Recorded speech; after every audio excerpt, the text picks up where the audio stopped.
I'll start today's episode with a quote. जब तुम्हें देना याद रहेगा और लेना भूल जाओगे, तब तुम्हें इतना मिलेगा जो कि इतना होगा कि तुम दुखी रहना भूल जाओगे. So hello everyone. Welcome to yet another episode of Renaissance with Swati. And today I have with me Chetan Kapoor, who's the CEO of Tech Mahindra Foundation. He loves giving back to the society, being grateful for what we have today. And giving back to the society is the noblest thing anyone can ever do. Because when we give back, we receive from the universe so much that we cannot even imagine. So, hi Chetan, how are you doing today? Hi, Swati. Thank you so much for having me here at Renaissance with Swati. Wonderful that you considered me worthy enough of this opportunity. It's my pleasure. So, Chetan, I would like to talk to you about your journey. I read your article that says 20 years, 20 insights. So, would you like to share more on that? Yeah, certainly. The time that I wrote those articles, the 20 years, 20 insights that you're referring to, there were two important milestones that happened in my life at the same time. One was that I completed 20 years of my journey in the social sector. This was the year 2021. And second was that I turned 50 that year.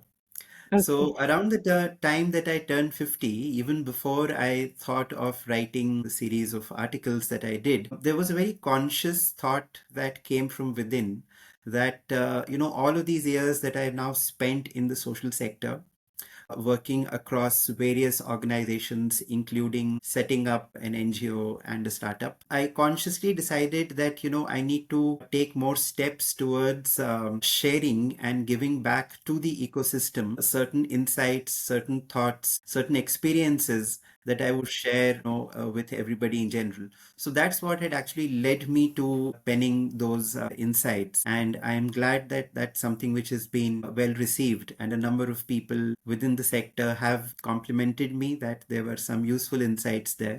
So I'm really glad that I managed to do that and put those insights out there. Yeah, so when I was going through those insights, the first thing that caught my view is that you've done your MBA from an Institute of Foreign Technology and you were working for an MNC before you quit that job and started in social sector.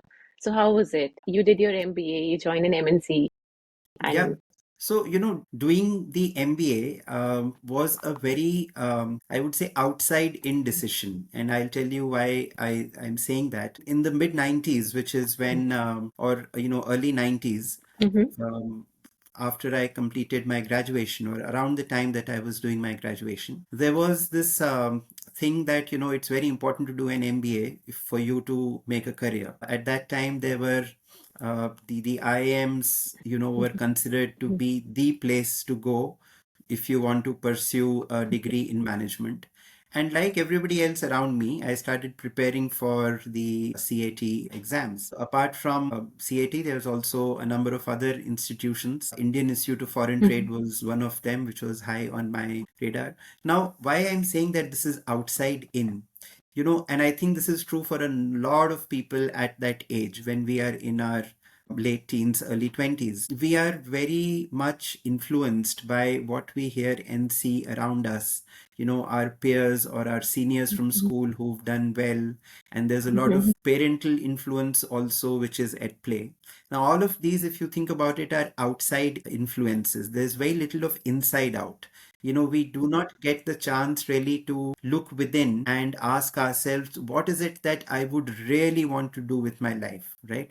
So the decision to do an MBA was pretty much an outside in decision. Not that I regret it, because the 2 years that I spent at Indian Institute of Foreign Trade, apart from making some wonderful friends, it also mhm, gave me, a really an impetus towards making a career. And I yes, joined MNC, as you mentioned. It was actually an Indian company which has a global presence. I was in the international business division. But within, about a year and a half of my starting to work over there, and this was a very interesting, exciting kind of a phase because it allowed me to travel quite a bit. I love travel. It even allowed me to travel internationally. All the perks that come with being part of a large company, staying in five-star hotels, all of that. But pretty soon, this thing kicked in within that, hey, is this really what I want to do with my life? Because I could also see that a number of people around me were not too happy with what they were doing with their lives. There were questions which we used to discuss in our peer groups, and I told myself that, hey, if there is still time, I would really want to explore this further. There's a book that really helped in that phase, which was The Seven Habits of Highly Effective People by Stephen Covey. And I kind of read and reread that book, which led me to ask some very important questions, including, I still remember I had written this down, that, if I had only 6 months to live, what would I do with my life, right? So questions like these. And that's where this thing came in, that no, you need to have some kind of a purpose which is more than just earning money. That is what most of us are propelled by at that stage. But then Right. this question of doing something more purposeful, uh, it just kind of grew within me. And that's how I took this decision. But there was also a very practical thing which was happening around that time. My dad had a business in Patna, and that was not doing too well. There were some challenges that he was facing. So my immediate trigger to move away from my job was to just go over there and support him at a time Okay. that he needed this. But then when I was there, I was also very sure that, hey, I need to do something more purposeful. I actually started teaching even while I was in Patna with my dad. I started taking some classes for youngsters who are preparing for their MBAs. That gave me a lot of satisfaction. And then from there, the next step was when I got this opportunity to actually start an NGO, from the scratch. And that was really the turning point. I think God has been very kind. I've been getting these opportunities at the right time, which have helped me carve out the journey that I'm moving along. That's very kind. So, you first started with outside in and inside out motivation, right? So, if I talk about that specifically, then I see that even today, people never think, when we are in school, right? That inside out motivation is very less. We're all, that running that race and just getting caught up in what you call as outside in motivation. So, how to grow that? Yeah, that's a very good question, Swati, and it is very clearly linked with the way that we view our education system itself. I think the education system itself is geared towards doing a lot of outside in stuff. Acquisition of knowledge, which continues to be the mainstay of our education system, Mm, not just in India, but globally. You're expected to know a lot of concepts, a lot of ideas. I mean, you are expected to know a lot of facts. As we know, our assessment examination system is still based on the acquisition of a number of facts and then just answering the questions that are asked to you. In this whole process, what I think is missing is the idea of reflection, or introspection. At the time that we reach the age of about 12, 13, is the time when the self kind of develops, right? And mm, around that time, all of us intuitively, biologically, have reached the stage where we can do independent thinking around various things for ourselves, right? But it requires a lot of triggers, it requires a lot of stimuli for you to be able to do that reflection, right? And mhm, come to certain important conclusions, which eventually lead to you forming the values, right? Which would guide you for the rest of your life. Now, in our education system, I think that piece seems to be missing largely. The new education policy, by bringing in certain elements which talk about experiential learning, does try to address this a little bit, but I think a lot more is required. And then as we move on, to that age of 20 to 25, by which time we are adults, there is enough experience that we have from our own lived experiences as well as what we've seen around us. I think that's the time when you can really build a strong inside out model for yourself, answering the Right. question, the very fundamental question, what is it that I would really want to do with my life? Okay. I think it's a very important question for everybody to, ask themselves at that stage of life. And it is my view that if you are able to answer that question clearly, then despite the constraints that you may have, all of us have constraints. Somebody may not have the resources, somebody may not, whatever. But if you are able to answer that question with clarity at an early age, Mhm. you will end up getting there. As they say, the universe will conspire or the forces will align to help you get there. But that clarity is very important. As I said, I'm grateful that by the time that I was about 25, 26 years of age, that clarity had emerged that I need to do something more purposeful. And as the chain of events that followed, by the time I was 30, I was in the social sector. And, as I said, in a place where I knew that, hey, this seems to be I like to call it like this. When we come out of our schools and colleges, all of us come with a ladder that we want to place on a wall and start climbing, right? What we do not realize, Swati, is that it's not the ladder that is so important. It's the wall against which your ladder is leaning, right? So you have to not choose your ladder, but also choose your wall, right? So in my case, I kind of looked at which is the wall against which I want my ladder to lean, and social sector emerged. That's how it's been. That's very beautiful insight, Look at the wall instead of just the ladder, because often we get so busy in just climbing the ladder without even thinking what the wall is and what we actually Absolutely. want to do. So you mentioned that when you left the MNC, you joined your dad's business and you started doing teaching. So after teaching, then what led you move into, working in an NGO? So, as I said, a lot of it was just uh, some opportunities that came my way. To be very honest with you, at that point in time, and I'm talking about, the end of the last millennium, the year was 1999, I clearly remember. Mm-hmm. And at that point in time, we did not have internet like the way that we have now. We did not have a lot of, sources from which you can get information easily.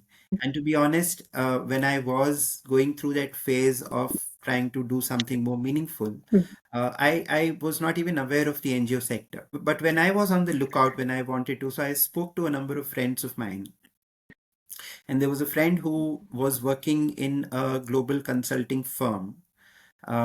This consulting firm based in Mumbai had a CEO who had just come back from the US to India, and he and his wife, they wanted to set up an NGO to work for children with developmental disabilities in Mumbai. And they were looking for somebody who could take this from a two-page concept note to fruition, right? So I went Right. there, I met with them. I really liked both of them. Mr. Ashish Karamchandani, who was at that time the CEO of the Monitor Consulting Company, and his wife, Dr. Vibha Krishnamurthy, who was a developmental pediatrician from Harvard University. She was practicing at the Jaslok Hospital then, but was also giving some time at the Spastic Society of Bombay. So I remember going, and when I met them, I spent about a couple of hours with Vibha at the Spastic Society. And that was like an inflection point in my life. That gave me the conviction that this is something which is worth spending, your life on. And after that, honestly, the opportunity to start an NGO from the scratch was probably the best way in which you could get a start in the social sector. Because over the next 6 months or so, I got into the details of, not just what an NGO is and what it does, but how do you set it up? What are the different ways? What are the legal channels through which you set up an NGO? And that organization that we set up back in the year 2001 has been running as the Ummid Child Development Center since then in Mumbai, and has supported many individuals, persons with disabilities, and their families. So that's how, it's been. That's beautiful. In fact, the name is also very beautiful, right? Ummeed, you're giving ummeed to all of those out there जो कहीं उम्मीद खो बैठे हैं. So बिल्कुल. that's really wonderful. So see, one thing is that all of us want to give back to society, but then we know that while working in an NGO, the financial stability part, when you are in that midlife, when you have to support your family, how did you take that risk of leaving a good job or a good business and working in an NGO or setting up different NGOs? Because obviously, if we see people, they're always running after money, right? So, what about you? How did you feel at that time? In hindsight, I think it was a little bit of um, just this think ke ho jayega. You're at that age when you're full of hope, when you think it'll work out. Also, in hindsight, when I look at it, probably I had um, not really calculated things as much as some of the youngsters these days do. But thankfully, I mean, I'm grateful that I did not go into the nitty-gritty of putting things down in an Excel sheet and seeing, how it's going to pan out.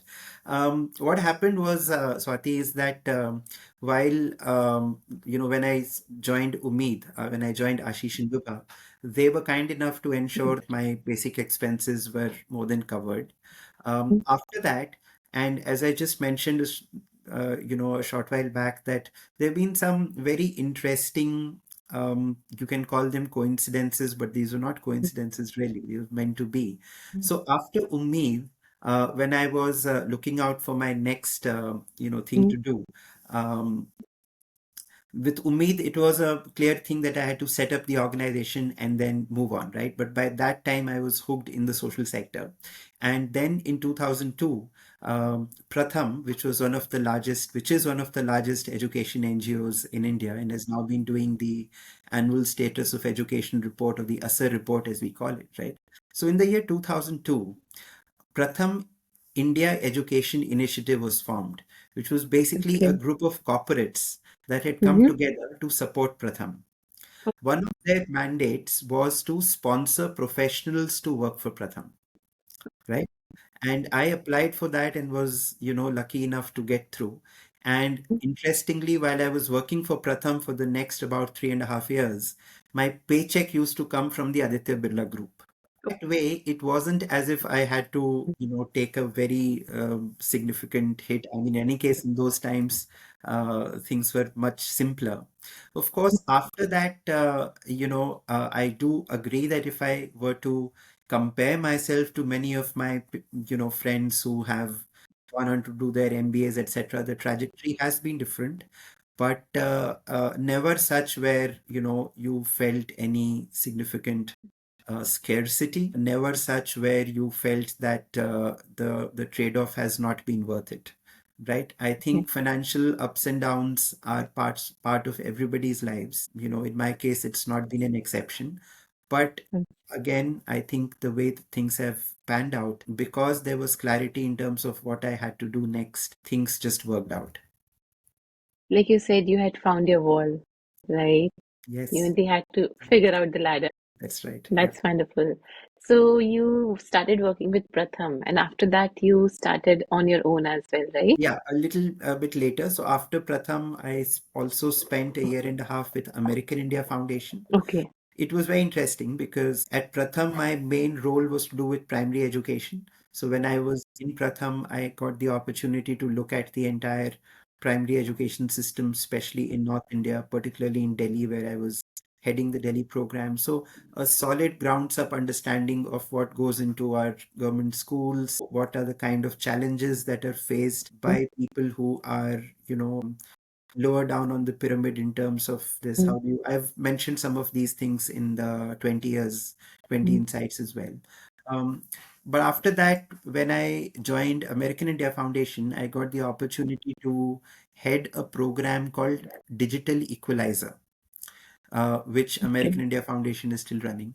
Now, Digital Equalizer was very interesting because this was the mid of the first decade, the 2000s. And around 2005, 2006, the government had started making um, investments in providing computers to our government schools. जी, Computers were still emerging at right. that time, हुँ, especially uh, internet was, हुँ, I remember right, when I was working with American India Foundation, Wi-Fi had been launched that year. So, we were okay. just moving from that dial-up phase to the Wi-Fi phase. And as my work at the Digital Equalizer program, the idea was to help government schools use technology or use these computers better. Gave me again great experience of working in the ed tech space. Also, the program was with the secondary school, so basically grades okay, ninth, 10th okay. largely. So it hmm, also gave me an idea as to what is happening in secondary education, in many of our government schools. The gaps that I had seen in the primary education in Pratham, hmm, their outcome was all too visible when it comes to secondary school and higher education. So in that way, it was just a continuation of my journey. After American India Foundation, there was this phase when I was again trying to see what could I be hmm, doing more meaningfully. And in 2009, managed to, somehow get the courage to start something on my own, which was called EduLever. It was a okay, resource and consulting agency for the social development sector with a emphasis on education and skill development. The idea was, Swati, that by that time, with my experience in Pratham and also American India Foundation, I had seen that in our sector, in the education sector, in the social sector, there is always a trade-off between scale and quality. If you do something, especially bottom of the pyramid, if you do something at large scale, and let's remember that in our country, when we have 1.4 billion people, we are really talking about scale in a way which is very different from how you would approach scale in an European or even in an African country, right? Hmm, Here we are talking about millions of people hmm, getting educated or getting jobs or getting healthcare, etc. Right? So we're talking about millions and billions. Um, in such a scenario, it is pretty obvious that organizations that work, they aspire for scale. Their success starts to be seen through the lens of how many people are you actually affecting lives, right? So we start talking about that, hey, we are working in the state of MP or the state of Bihar, and we are doing our work in 100 districts, so on and so forth, right? Now, what sometimes get missed out in this is that if I say that my work is impacting a million lives, what exactly does it really mean? A million people, right? A million or 10 lakh log, right? Million people. If you're saying that your work is impacting them, what exactly is that impact? Are you really helping them move out of poverty and take a journey of meaningful?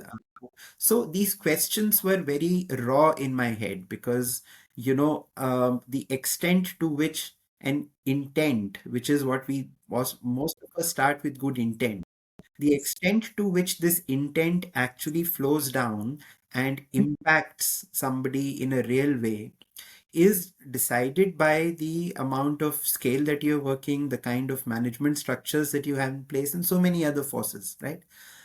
So the belief that I had was that there are certain um, influencers to quality, especially in the context of an education program, and these influencers are a, the curriculum, what is okay. really being taught in the classroom. Hmm, hmm, hmm, B, the teacher's capacity. So, how equipped are the teachers to really translate this curriculum and take them to the students? And C, it is assessment. How do you really know that whatever that you have taught has actually worked, right? So these three, curriculum, teacher training, and assessment, I call as the three pillars of any classroom, right? If you think about it, just as in case of computers, we know that you have the input, process, and output thing. So similar analogy here would be that while teacher training is the input, the curriculum is the process, and the assessment is the output, right?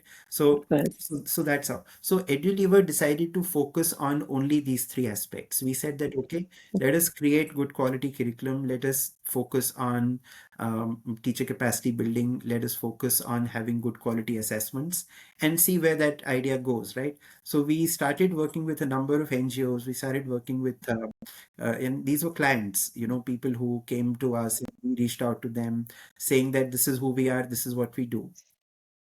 So that's how, it started off pretty well. I started in mid 2009. By 2012, we were established in the sector.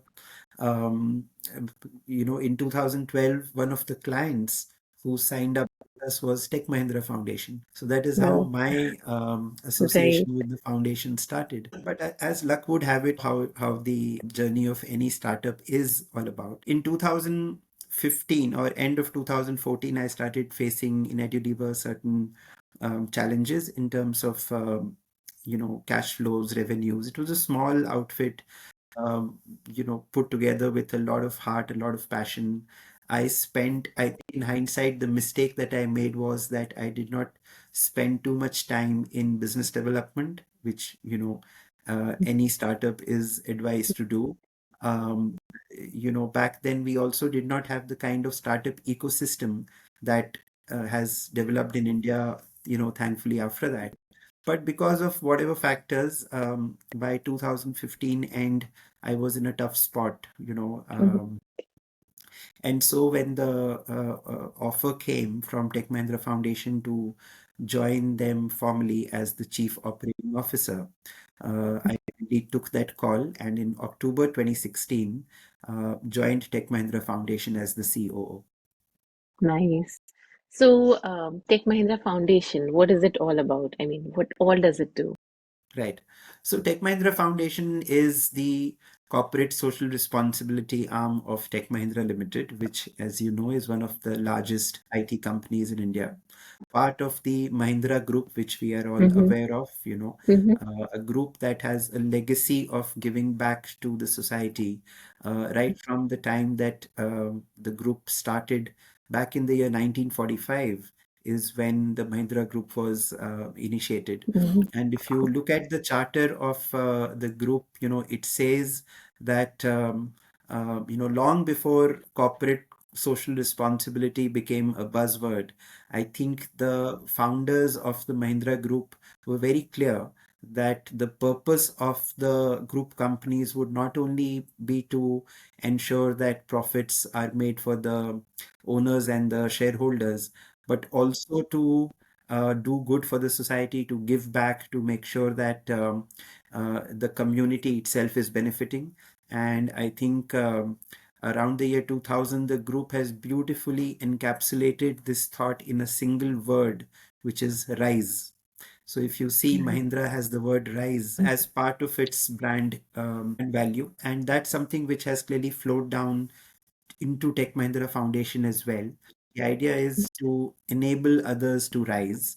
And when Tech Mahindra Foundation got started in the year 2006 as an independent Section 8 company, then Section 25, now Section 8, um, the idea was to ensure that a part of Tech Mahindra's profits could be meaningfully utilized to give back to the society.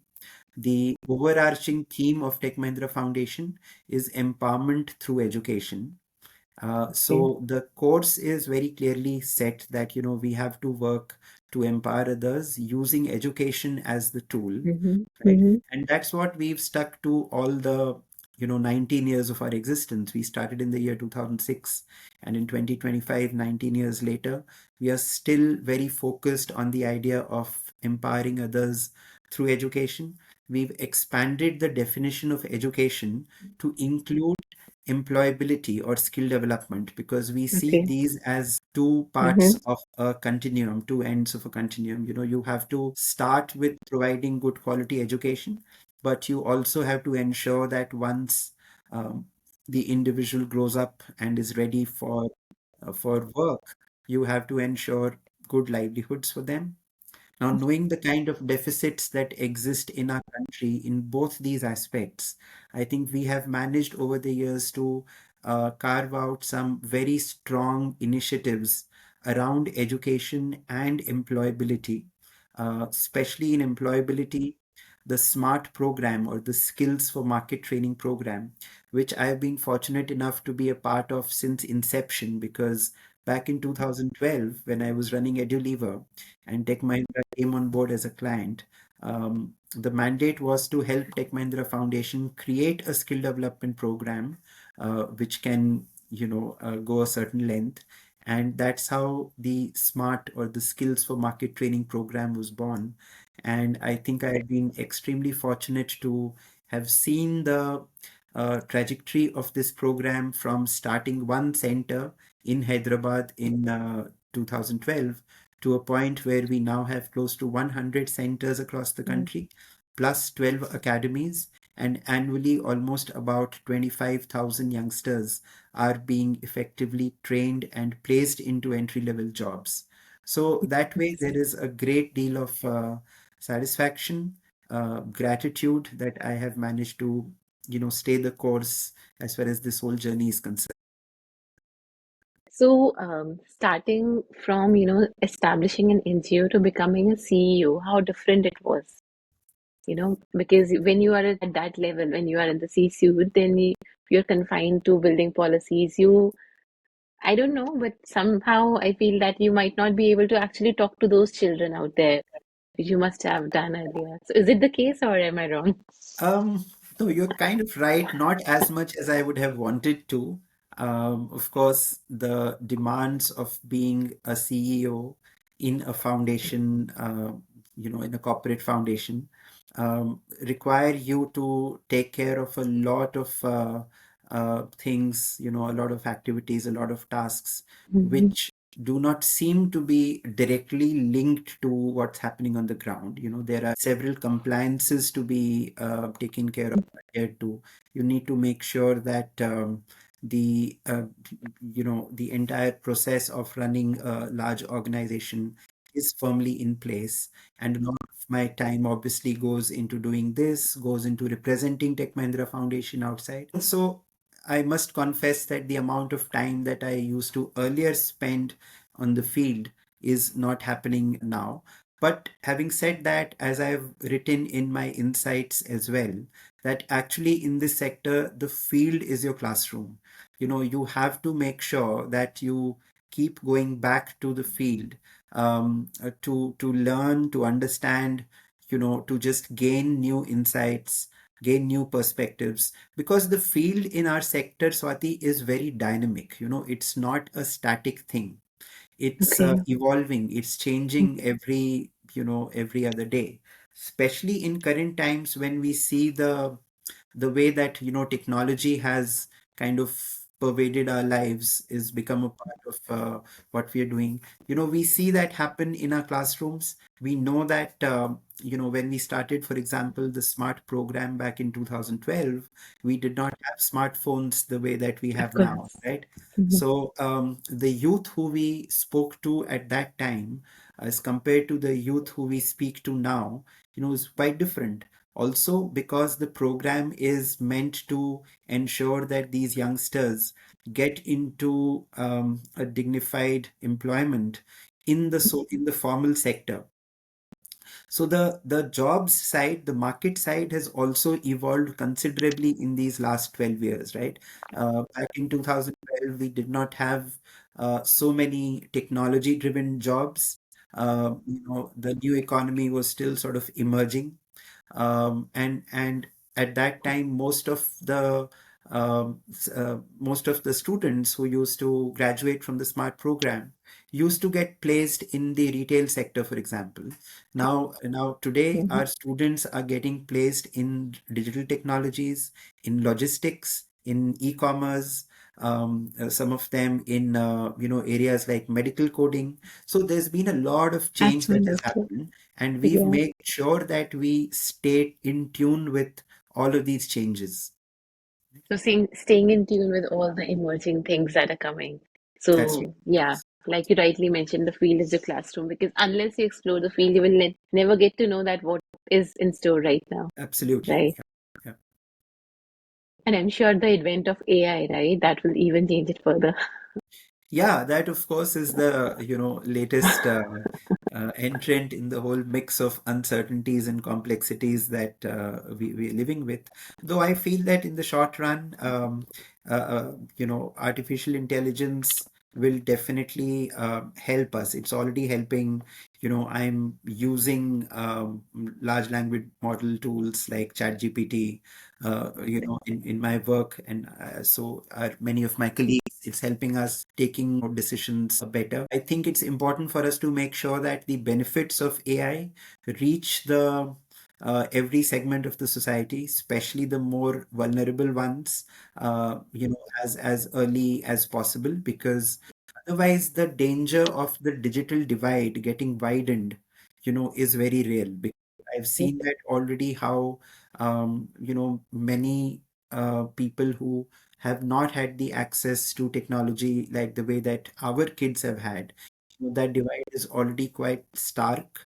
And if we do not ensure that the benefits of AI reach them on time, then I suspect that the divide will get wider. Okay, okay. With your journey, it's been an inspiration. Like you keep on exploring new things, you keep on doing new things, and then you just don't look back, right? So that means that, I had this belief earlier that, I always want to do something for the social sector, but kind of, a non-profit that I'm working with a club or I'm joining an NGO and I'm just helping out because that helping out thing was there with me. But I never knew that working in a social sector, you can always climb that ladder as well and grow your journey and reach up that to that level, right? The CEO level. That is really wonderful and inspiration. So, like you rightly mentioned, that the Indian MNCs, they have all these groups, right? And you're fortunate to be part of the Tech Mahindra Foundation. So, when you look back, do you have any regrets? Honestly, no. I mean, honestly, I am at this juncture of my life full of gratitude, full of contentment at, having reached a position where, through the decisions that I make, through the actions that we take, we are able to benefit the lives of others. The regret is probably the life is too short. You know, we need many lifetimes to really make a difference, to the lives of others. But as I said, yeah, there has been a lot of gratification over the years that has come with this journey. Also, I would like to point out, Swati, that anybody who wants to join the social sector, you do not really need to think that you would have to join an NGO, or how would it Right. happen, right? Very recently, I was actually invited to be on the jury of an award, which is about to be announced, in which certain individuals who have Mm-hmm. been working at the grassroots with a lot of selflessness, right, Mm-hmm. in various areas, trying Right. to help others, take a better shot at life. Or even like one of the categories was to do with how individuals have helped wildlife conservation, for example, or Mm-hmm. how individuals are doing something in water conservation, or waste management, right? And I was just bowled over to see how some people who are completely away from the limelight or the spotlight, but just working with a great deal of seva bhav. I think this seva bhav is extremely important. I would say that this is really the core of what is required to work in the social sector. Without this, I think you're not really able to move too much, because it's this inner sense of compassion that you would want to support others in some ways, make the world a better place, as they say. I think that is important. And if you have Mm-hmm. that, then you just have to take the first step. Find the area where you would want to focus on. There are so many areas within the sector which need that help. In fact, through your platform, I would want to make this as a call to action to young professionals, because a lot of youngsters who, after completing their degrees, would be working for companies where they're taking decisions. The social sector is one where these decisions can make a huge impact, right? The kind of challenges that we are grappling with in the social sector require the best of minds, to come together and try and find solutions, right? I mean, I'll give you an example specifically from our work in Tech Mahindra Foundation, where we are doing a deeper dive around the disability space, right? Persons with disabilities. And in our case, we have been supporting persons with disabilities throughout our journey.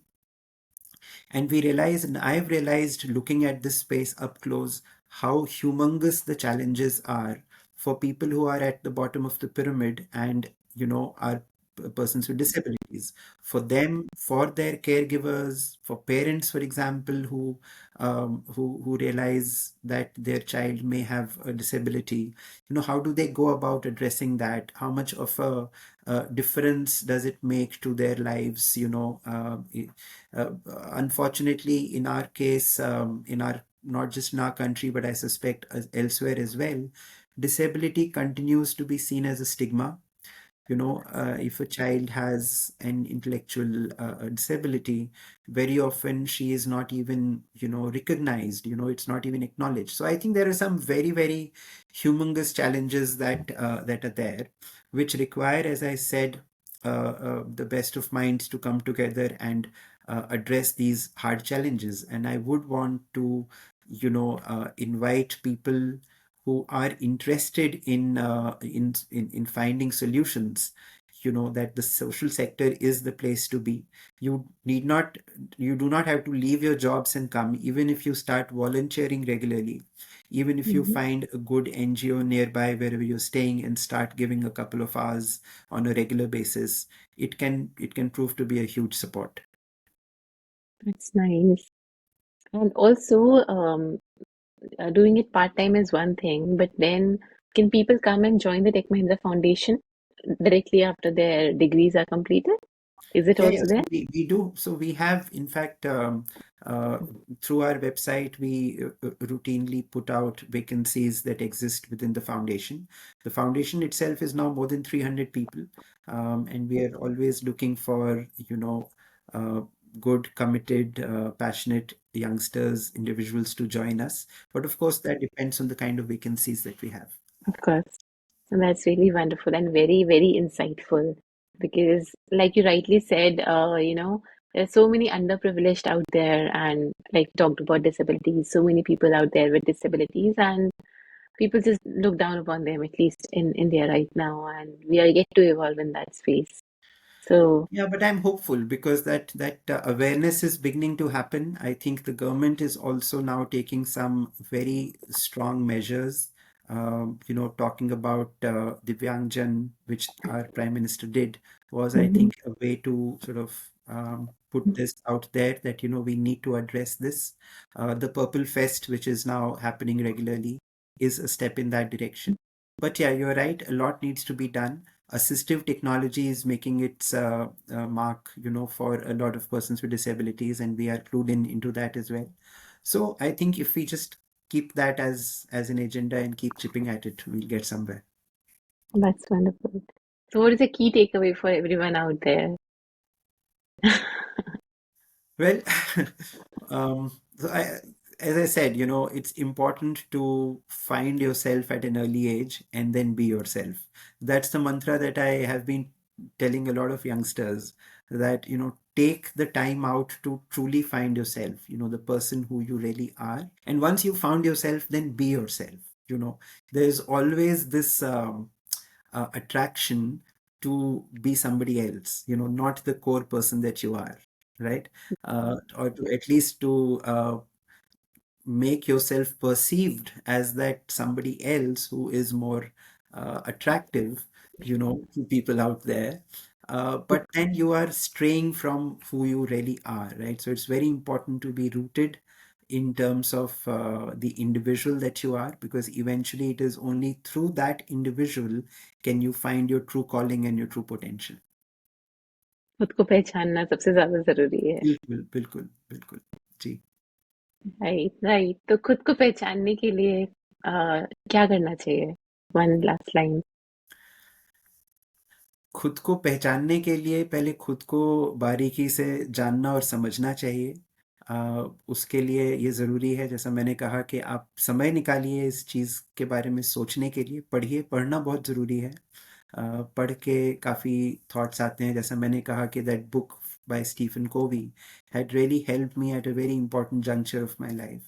तो उस तरह करके मैं अपने अनुभव से आपके साथ ये शेयर कर सकता हूँ कि अगर मैंने वो डीप डाइव नहीं किया होता उस टाइम पे, अपने अंदर झांका नहीं होता ये जानने के लिए कि मैं सच में क्या करना चाहता हूँ, तो शायद मैं आज यहाँ पे नहीं पहुँच पाता, राइट। तो मुझे लगता है ये ऐसी चीज़ है जो कि कोई बहुत ज़्यादा कॉम्प्लेक्स मुश्किल नहीं है। हम सब ये कर सकते हैं, अर्ली एज पे ही कर सकते हैं। और एक बार हम वो कर लें तो कोई भी जवाब आए। आप हो सकता है आपके अंदर से ये आवाज़ उठे कि नहीं, आप स्पोर्ट्स फील्ड में या आप मीडिया के फील्ड में या आप किसी में आप एक्सेल कर सकते हो, आप अच्छा करना चाहते हो, तो वो आप करें, राइट। एंड मुझे लगता है कि ऐसा नहीं है कि, इनफैक्ट मेरे इंसाइट्स में जो पहला पॉइंट है वो यही है कि the social sector is an artificial construct, which means that you as an individual, whichever field that you are in, you can be contributing to the social sector, you can be contributing to social development, right. Many businessmen, many very successful individuals, I do not have to look far, but even within the Mahindra group there are so many people. Even within Tech Mahindra Limited there are so many wonderful individuals who are doing their bit for social development, even though they may be, IT experts, as far as that. So yeah, so that's what my call to action would be. That's wonderful. That's wonderful. And like you said, it's such a vast ocean out there of possibilities that, like Robert Frost mentions, right? Miles to go before I sleep and miles to go Absolutely, before I sleep. absolutely. Yes. Thank you so much, Chetan, for your wonderful time and your wonderful insights. It was really my pleasure to have you as a guest. Thank you. Thank you so much, Swati. Thank you. Thank you.